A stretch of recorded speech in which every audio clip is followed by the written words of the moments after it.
이 시간에는요, 예수님의 마음 네 번째 시간이에요. 오늘 주제는 용서라는 제목으로 우리 하나님의 말씀을 함께 나누겠습니다.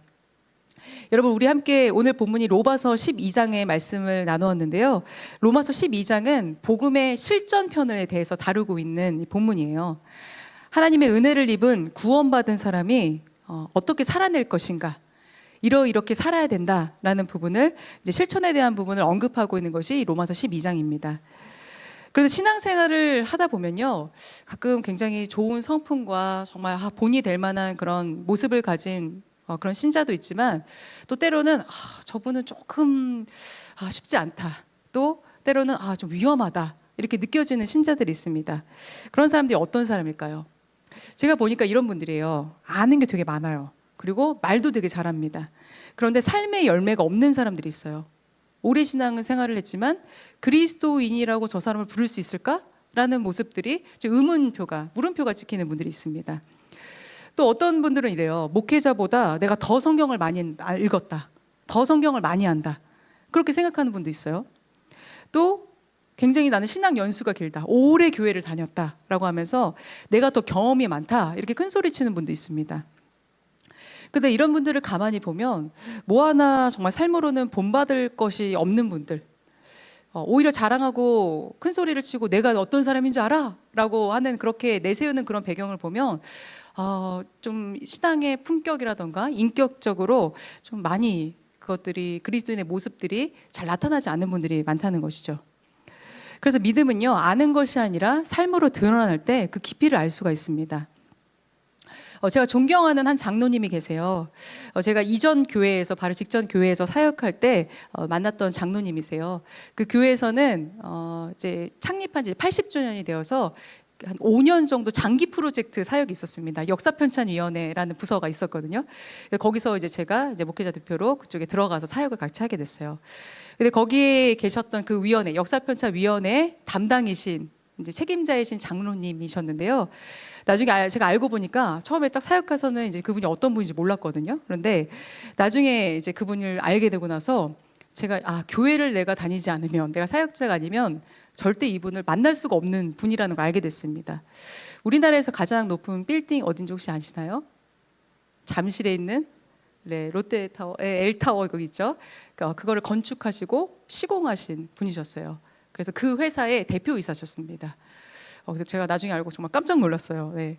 그런데요, 그때 제가 맨 처음에 사역을 시작할 때는 그 교회에서 전도사였거든요. 그런데 저도 어리고 전도사였던 저를 정말 그 장로님은 한 번도 하대를 한 적이 없으셨어요. 늘 존대하셨고 정말 깍듯하게 대해주셨습니다. 제가 목회자라는 이유 하나만으로요. 그리고 어떤 이제 이야기를 하다 보면 뭐 워드 작업을 해야 되거나 이제 좀 잡다한 일들이 있었는데, 같이 함께하는 이제 청년도 있었고 여러 명들이, 어린 친구들이 있었는데, 그 친구들에게 절대 시키지 않고 본인이 나서서 다 솔선수범하시는 분이었어요. 사회적으로는 정말 다 최고의 위치에 있는 분이었지만 자기가 어떤 사람인지, 또 무슨 일을 하는지 교회에서도 절대 드러내지 않으셨기 때문에 아마 그 교회에 오래 다닌 사람이 아니고서야 그런 대단한 분이 교회에 있다, 그런 분이 교회에 지금 나와 같이 신앙생활하고 있다, 이 사실을 잘 몰랐을 거예요. 뭐 하나 조금이라도 자랑할 만한 것이 있으면 설치는 사람들이 사실은 교회 안에 많습니다. 그런 사람들 속에서 저는 삶과 삶이 일치될 때 이렇게 신앙의 품격이 나타나는구나, 정말 더 귀한 그런 신앙의 모습들이 나타나는구나를 알게 되었습니다. 우리 역시도 마찬가지예요. 지금 청년의 때를 우리가 보내고 있지만 복음으로 살아낸다는 건 반드시 삶으로 드러나야 합니다. 단순히 우리가 좋은 말씀을 들으러 교회에 온다, 그렇다고 하면 우리의 신앙의 인격은 자라나지 않습니다. 그 말씀에 나를 복종시키고 나를 변화시키는 게 바로 복음의 삶이라고 할 수 있어요. 오늘 말씀은 그 복음의 실천편 중에서도 사실은 가장 어려운 부분이기도 합니다. 용서에 대해서 다루고 있는 본문이에요. 사실 우리가 인간관계를 이렇게 맺다 보면 가장 어려운 부분이 사실은 이 부분이라고 할 수 있죠. 살아가면서 나는 단 한 번도 사람들과 불편한 관계를 맺어본 적이 없다. 나는 모든 사람들과 다 화평하게 지금까지 지내왔다. 관계의 어려움이 단 한 번도 없었다 하는 분 계세요, 여기 중에? 없으세요? 네, 누구나 다 겪는 일이라고 생각해요. 크고 작게는 다 억울한 일을 당해본 경험이 있습니다. 그리고 그 과정 속에서 잊지 못할 상처를 받은 우리 청년들도 있을 거라고 생각합니다. 그런데 이렇게 상처가 많은 세상에서 상처를 갚지 않고 용서한다는 게 과연 가능한 일일까요? 받은 만큼 돌려준다. 그리고 당한 만큼 갚아준다. 이것이 억울함에 대응하는 이 세상의 방식이고, 이걸 보통은 정의라고 생각합니다. 여러분이 지금까지 살아오면서 겪었던 크고 작은 어려움만큼이나 앞으로 우리는 살아가면서 계속 용서하기 참 어려운 일들을 맞닥뜨리게 될 수 있어요. 그때마다 우리는 마음과 태도를 결정해야 됩니다. 억울함과 분노에 쌓여서 복수를 꿈꿀 것인가, 아니면 용서하고 그 문제에서 해결함을 받을 것인가. 여기에 대한 예수님의 마음을 오늘 말씀을 통해서 함께 나누길 원합니다. 오늘 본문의 17절과 마지막인 21절의 말씀은요, 동일한 권면을 담고 있는 평행구절이에요. 똑같은 내용이에요. 악을 악으로 갚지 말고 선한 일을 하여서 악을 이기라. 이렇게 17절과 21절에는 동일하게 기록이 되어 있습니다. 그런데 우리가 성경을 읽어보면, 구약 성경을 보면요, 특히 복수법에 기록된 본문들이 꽤 있는 것들을 볼 수 있어요. 주로 율법이 실린 출애굽기, 그리고 레위기, 신명기 등에서 복수에 대한 내용들이 등장합니다. 인과응보적인 법칙을 다룬 눈에는 눈, 이에는 이 많이 들어보셨죠? 이런 내용이 성경에 실려 있어요. 현대인이 우리가 보면, 와, 어떻게 하나님이 사랑의 하나님인데 이렇게 복수에 대해서 얘기를 하고 있지? 뭐 눈에는 눈으로 갚으라는 건가? 당한 만큼 돌려주라는 건가? 이렇게 생각할 수 있어요. 하지만 복수법에 대한 당시 이 성경에 쓰여졌던 고대 사회의 정서를 우리가 생각해 봐야 됩니다. 눈에는 눈, 이에는 이라는 이 복수법은요, 당시에는요, 같은 신분에만 해당되는 이야기였어요. 만약에 귀족이 평민이나 노예에게 어떤 잘못을 저질렀다고 처벌받을까요? 아니에요. 절대 아닙니다. 동일한 처벌을 받지 않아요. 당장 가장 가까운 시대인 그 조선시대, 우리나라만 봐도요, 양반이 막 노비를 막 폭행하고 심지어 죽여도 크게 처벌받진 않았습니다. 그렇기 때문에 눈에는 눈, 이에는 이는 어떻게 보면 좀 굉장히 공평한, 당시로서는 그런 법이었다는 거예요. 또 하나 생각해야 될 부분이 있어요. 이거는 과잉 복수에 대해서 또 다루고 있습니다. 이때는 아직 어떤 법이라던가 윤리라는 그런 문명 질서가 확립되지 않았던 시대예요. 만약에 우리 가족을 모르는 사람이 건드렸다? 우리 보족에게 어떤 누가 이렇게 때리고 폭행을 하고 뭐 누가 죽였다? 라고 하면, 싸움이 일어났다면 그냥 바로 살인으로 이어지는 일들이 굉장히 흔했습니다. 그리고 이 당시에 내가 당했는데 복수하지 않는다? 이것은 의무를 저버리는 행위였어요. 무조건 복수를 하는 것이 의무라고 생각됐던 시대였습니다. 그래서 보복을 하더라도 과도하게 보복하는 걸 규제하는 법이 이것이었다는 거예요. 눈에는 눈으로만, 이에는 이로만 복수를 해라 하더라도 더 이상 과하게 하면 안 된다라는 어떤 그런 규제법이라는 것이죠. 그래서 율법에서 말하는 복수법은 오히려 최소한의 인권을 보장하는 보호법에 가까웠다는 거예요. 그런데 인간은요, 당한 대로 내가 갚아주는 것뿐만이 아니라 더 나아가서 당한 것보다 더 많이 복수하고 싶은, 더 많이 안갚음하고 싶은 그런 본성을 갖고 있어요. 지금도 전 세계에서 일어나는 여러분 한번 전쟁을 한번 생각해 보세요. 또 테러들을 한번 생각해 보세요. 악에는 더 큰 악으로 갚아주는 악의 순환고리가 끊기지 않고 일어나고 있습니다. 여기에 예수님께서는 단절의 선언을 하십니다. 우리 마태복음 5장 43절에서 44절까지의 말씀인데요, 같이 한번 읽어볼게요. 내 이웃을 사랑하고 내 원수를 미워하여라 하고 말한 것을 너희는 들었다. 그러나 나는 너희에게 말한다. 너희 원수를 사랑하고 너희를 박해하는 사람을 위하여 기도하여라. 율법, 원래 구약성경에 써있던 이 율법의 정의를 새롭게 재정의한 이 말씀은 당시 사람들에게도 받아들여지기 힘들었을 거예요. 지금도 여러분 마찬가지죠. 여러분에게 해를 끼쳤던 사람들, 또 상처 주었던 사람들, 괴롭게 한 사람들을 여러분 그 사람들을 위해서 기도하고 또 그 사람들을 사랑한다는 건 가능한 일인 것 같으세요? 어떠세요? 가능하세요? 그렇게 넓은 마음을 가진 분들이 여기 앉아 계시나요? 저에게도요, 말씀 준비하면서 생각해 보니까 아주 오래된, 오래 상처가 되었던 관계들이 떠올랐습니다. 여러분, 제가 여러분에게 이거 하나 말씀드릴 수 있어요. 살아가면서 좋은 선배들, 좋은 선임을 만난다는 건 정말 큰 복이에요. 그것만큼 큰 복이 없습니다. 그걸 위해서 기도하셔야 돼요. 저는 왜냐하면 그런 선배들을 만나지 못했어요. 직장에서도 심지어 목회 현장에서도요. 작은 꼬투리를 잡아서 사람들 앞에서 비아냥대는 사람들도 있었고요. 또 유언비어를 퍼뜨리는 사람도 있었습니다. 제가 하지도 않은 일들을.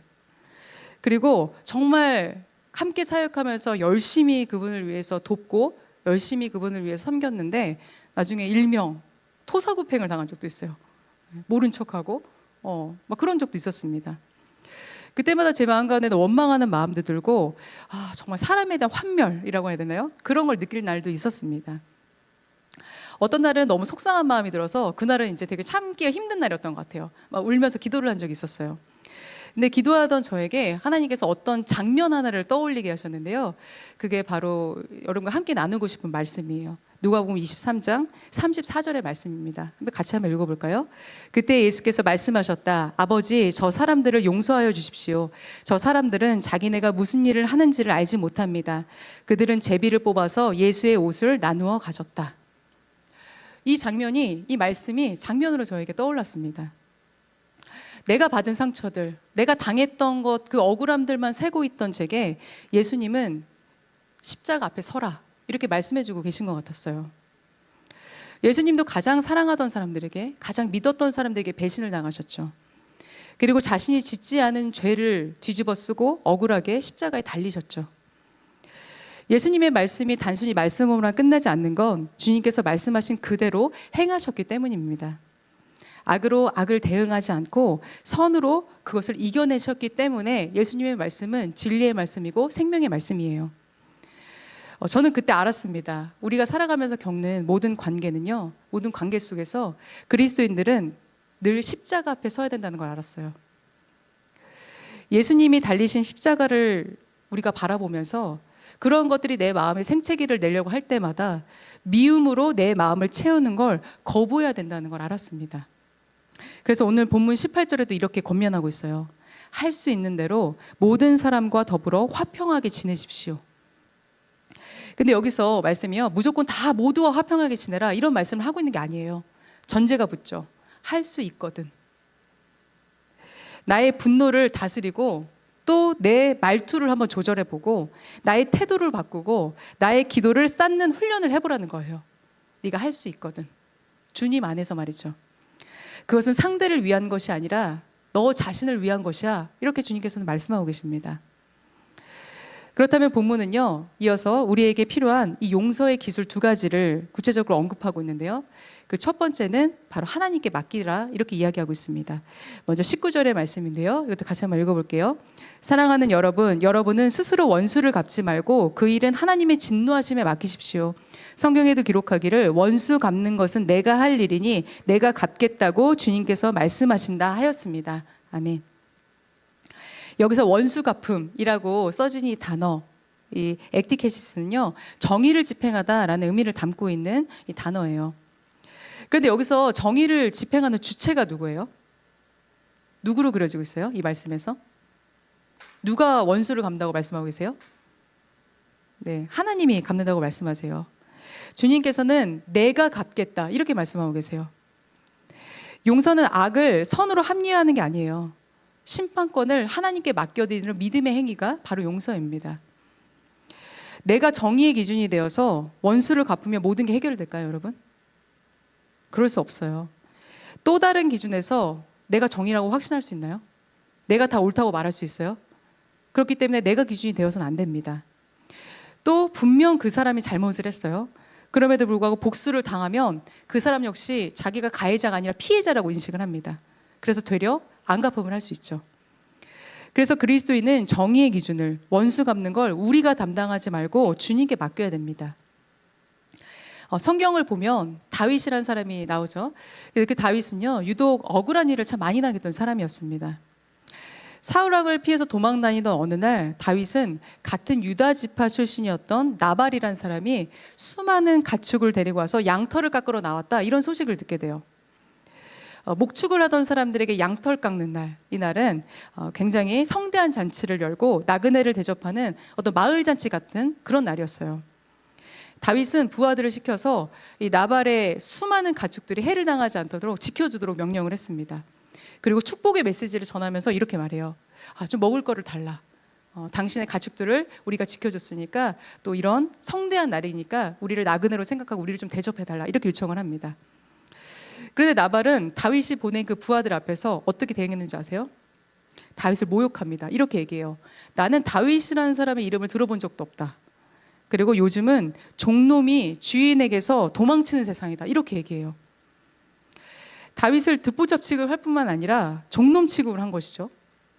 그런데 다윗을 모를 수가 있어요, 이스라엘에서? 당시 다윗은 왕의 사위이자 군대 장관이었어요. 비록 도망자 신세가 되었지만요. 다윗을 이렇게 부하들 앞에서 모욕을 합니다.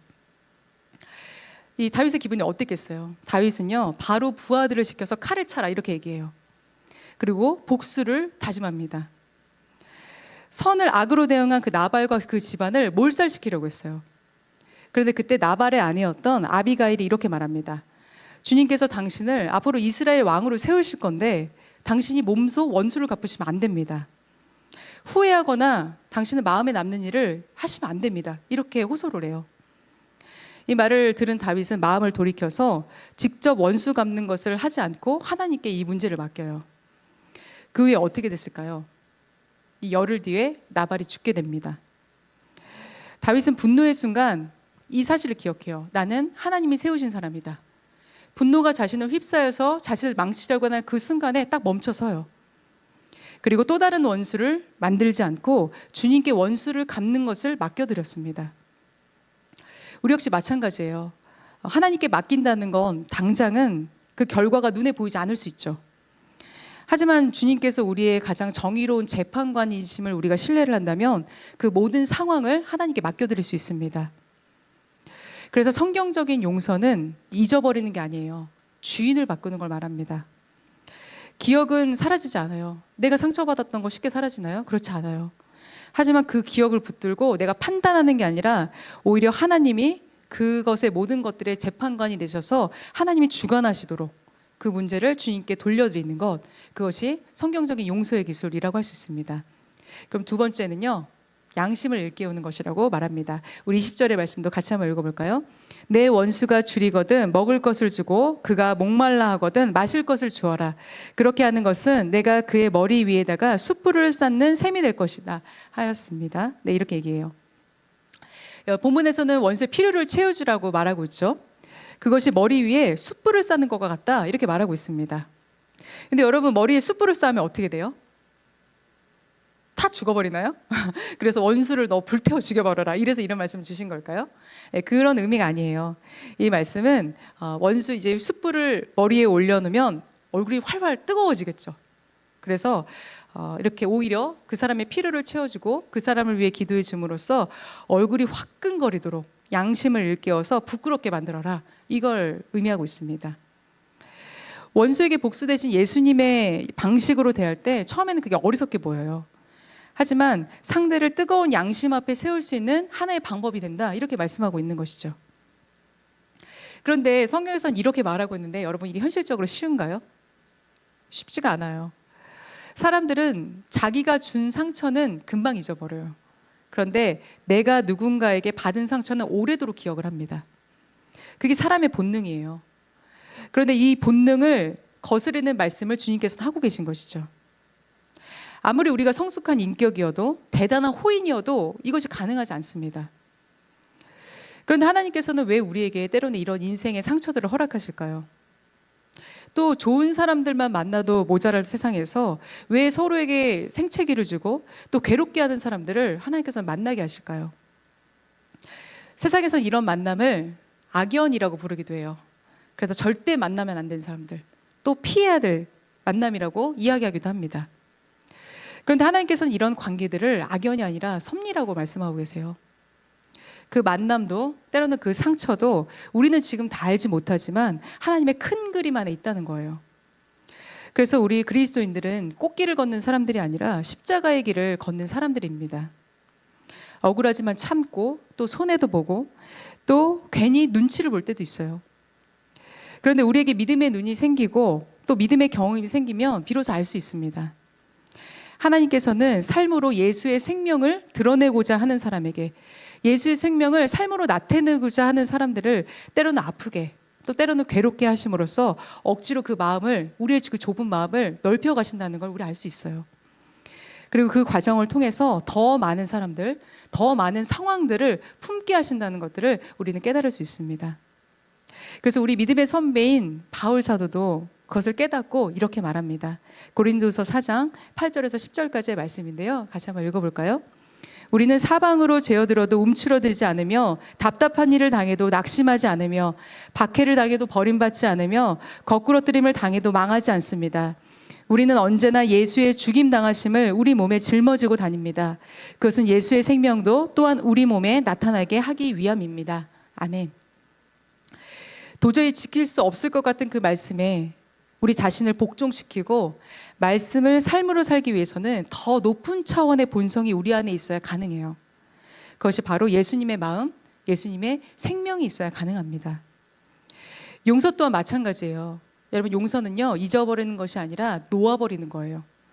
나를 사로잡고 있는 그 생각들, 미움들, 기억들을 놓아버리고 그 자리에 예수님의 생명을 채워넣는 것, 그것이 성경에서 말하는 용서예요.